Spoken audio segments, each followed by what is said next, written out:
पिछले दिनों देश के अंदर नीट की परीक्षा को लेते हुए बड़ा बवाल मचा।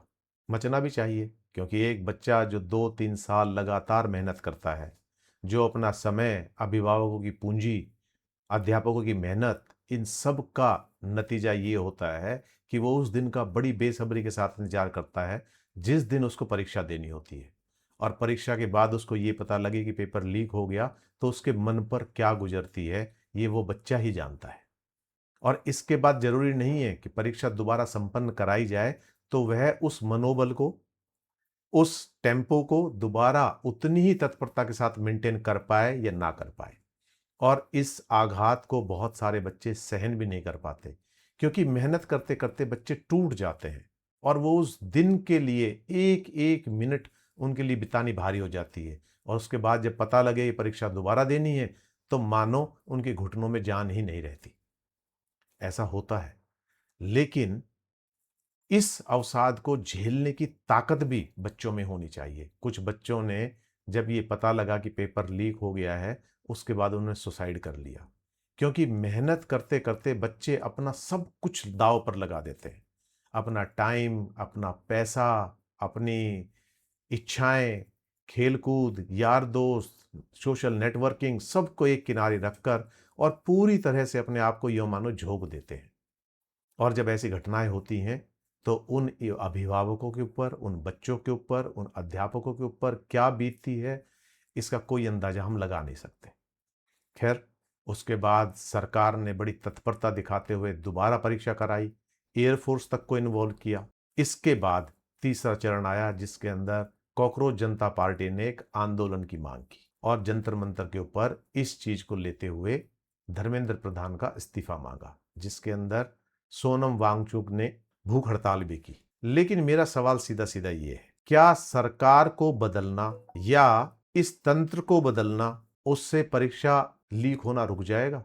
मेरा सवाल सीधा सीधा ये है, क्या धर्मेंद्र प्रधान के इस्तीफे से ये चीजें रुक जाएंगी, या कौन सी ऐसी सरकार थी जिसके अंदर परीक्षा पत्र लीक नहीं हुए? चाहे वो प्रदेश सरकार हो, चाहे वो सेंट्रल गवर्नमेंट हो, अनेकों प्रश्न पत्र लीक होते रहते हैं। लेकिन क्या इस बात की गारंटी है कि बीजेपी की जगह जो दूसरी गवर्नमेंट आएगी, वो इसको फुल प्रूफ बना पाएगी? यदि हम देखें, तो इसके अंदर सही मायने में कसूरवार कौन है? क्या वो पेरेंट्स नहीं हैं जिनको पता है कि उनका बच्चा इस लायक नहीं है, और वो जैसे तैसे जुगाड़ कर कर किसी को लालच देकर पेपर आउट कराते हैं और उन सब बच्चों के भविष्य के साथ खिलवाड़ करते हैं जो बच्चे मेहनत करते हैं? तो वो पेरेंट्स भी, वो बच्चे भी जो इसके अंदर इन्वॉल्व होते हैं, जो ऐसी चाह रखते हैं कि पेपर आउट करा के वो करें, तंत्र के अंदर वो व्यक्ति भी जो पेपर लीक कर रहा है, और वो सरकार भी, कटघरे में तो सारे ही आ जाते हैं। सामूहिक जिम्मेवारी इन सब की है। केवल हम सरकार को दोष दें, ऐसा नहीं है। क्योंकि चाह तो हमारी भी कहीं ना कहीं रहती है ना, कि मेरा बच्चा जो मेहनत नहीं कर पा रहा, उसका किसी भी तरह से, किसी भी जुगाड़ से उसका सिलेक्शन हो जाए। और चाहे वो आघात उन बच्चों पर हो जो बच्चे मेहनत से 3-4 साल से लगे हुए हैं। सोचो उस बच्चे पर क्या गुजरती है जो पूरी मेहनत के साथ, तत्परता के साथ पूरा अपना समय लगाता है। उसकी सीट एक बेईमान बच्चा खा जाता है। मैं उस बच्चे को बेईमान इसलिए कह रहा हूं, क्योंकि उसका अभिभावक उसको बेईमान बना रहा है। और उसके बाद हर जगह जो वो भ्रष्टाचारी से कदम रखेगा मेडिकल कॉलेज के अंदर, तो वो डॉक्टर कैसा बनेगा, सवाल इसके ऊपर भी है। तो यहां पर जितना दोष सरकार का है, जितना दोष सीबीएसई का है, जितना दोष अन्य एजेंसियों का है, उतना ही दोष उन व्यक्तियों का भी है जिन्होंने पेपर लीक कराने के लिए या पेपर लीक कराने का एक घिनौना काम किया। जिन बच्चों ने अपनी जान दी, उसके दोषी वो लोग भी हैं। जंतर मंतर पर जो धरना हो रहा है, क्या हम वहां पर सारे बच्चे इकट्ठे होकर इस चीज की शपथ ले सकते हैं कि हम पेपर लीक के अंदर हिस्सेदार नहीं बनेंगे? या हम उन पेरेंट्स को, उन अभिभावकों को ऐसा करने से रोकेंगे? या हमें पता लग गया कि कोई बच्चा पेपर लीक कराकर उसका सिलेक्शन हुआ है, तो क्या हम उससे नाता तोड़ सकते हैं? ये सारी चीजें क्या हम कर सकते हैं? इसके लिए बहुत ही भारी जिगर की जरूरत होती है। दोस्तों 1950-60 के दशक के अंदर सिंगापुर भ्रष्ट देशों के अंदर सबसे ऊंचे पायदान पे था।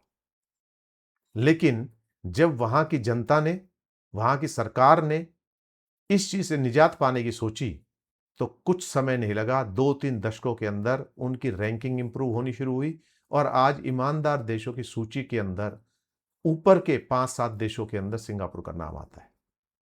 डेनमार्क है, स्वीडन है, नॉर्वे है, ये सारे वो देश हैं जिनके नागरिक जागरूक हैं और जागरूक नागरिक ही जागरूक सरकार का निर्माण करता है।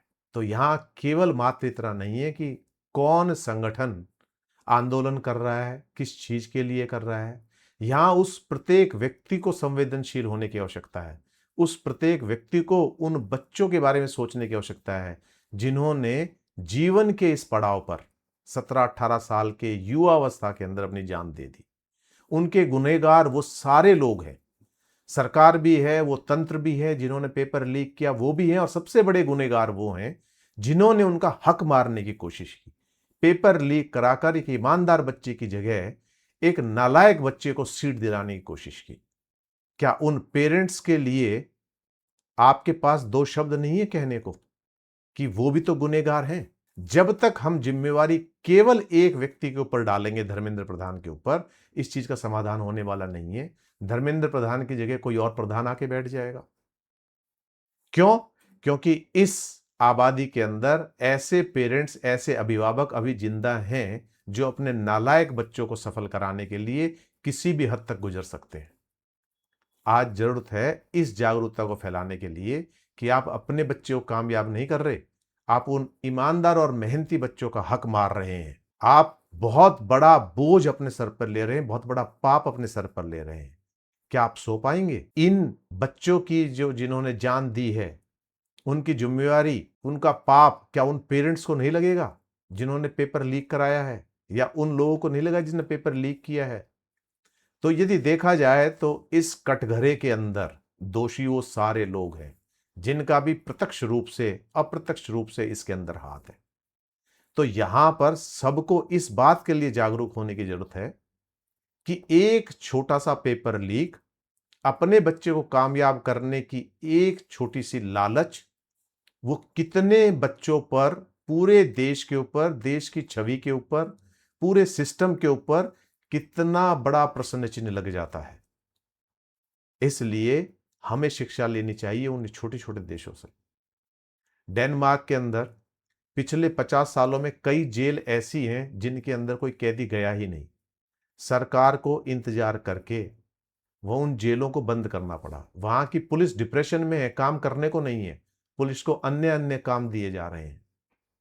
तो यहां पर आंदोलन चलाइए, बहुत अच्छी बात है, लेकिन इस आंदोलन में उन मुद्दों को उठाइए जो मुद्दे उन व्यक्तियों की आत्मा को जगाएं जिन्होंने अपने बच्चों के लिए पेपर लीक कराने के लिए पैसा दिया। उन लोगों की आत्मा को जगाएं जिन्होंने कुछ चंद पैसों के लिए पेपर लीक किए। उन लोगों की आत्मा को जगाएं जिन्होंने इस सारे सिस्टम को फुल प्रूफ नहीं किया, क्योंकि उसका नुकसान तो उन अभिभावकों को भुगतना पड़ा जिनके बच्चे मेहनत और ईमानदारी के साथ, पूरी तन्मयता के साथ तैयारी कर रहे थे और सुखद परिणाम ना आने की वजह से अपने जीवन को ही समाप्त कर लिया। ये एक भावी डॉक्टर को खोया है हमने।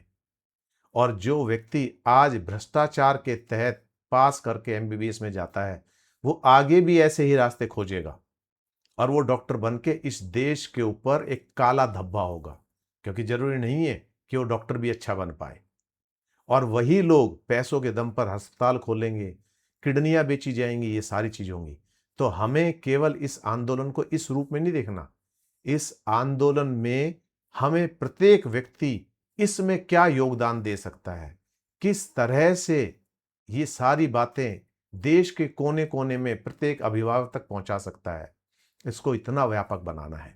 क्योंकि प्रधान का इस्तीफा कोई समाधान नहीं है। समाधान उस दिन होगा जिस दिन हर एक पेरेंट ये शपथ ले लेगा कि मेरा बच्चा सिलेक्ट होगा तो मेहनत से होगा, अन्यथा और कोई रास्ता मैं इसके लिए नहीं चुनूंगा। तो एक बार इस आंदोलन में जाने से पहले तरह तरह की ये नारेबाजी और इस आंदोलन की छवि को खराब करने की बजाय कहीं सीता का पति कहीं मुस्लिम, कहीं हिंदू, इनकी बजाय इसको गंभीरता से सोचने और लेने की जरूरत है।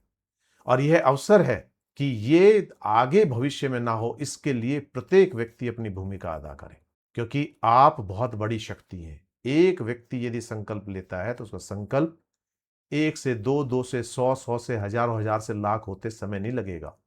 और यही संकल्प इस देश को मजबूत बनाएगा। तो प्रत्येक व्यक्ति को अपनी सार्थक भूमिका खोजनी पड़ेगी कि इस देश के अंदर मेरी भूमिका क्या है। धरने प्रदर्शन से कुछ सुधार होने वाला नहीं है। जब तक हम अपनी ईमानदार भूमिका नहीं टटोलेंगे, अपने जमीर को नहीं जगाएंगे, तब तक कुछ होने वाला नहीं है। तो इसके लिए इस आंदोलन के रुख को हमें बदलना होगा, इस आंदोलन के स्वरूप को हमें बदलना होगा। और इस आंदोलन के अंदर उन सब अभिभावकों को शपथ लेनी होगी, उन सब बच्चों को शपथ लेनी होगी, उन सब सिस्टम में लगे हुए लोगों को, उन सब मंत्रियों को, सरकार को, विपक्ष को, सबको शपथ लेनी होगी कि ऐसी चीज आगे ना दोहराई जाए। इसके लिए हम क्या कर सकते हैं, मेरी भूमिका कितनी सार्थक है, यही आने वाले समय में इस बात का फैसला करेगी कि आगे पेपर लीक होंगे या नहीं होंगे।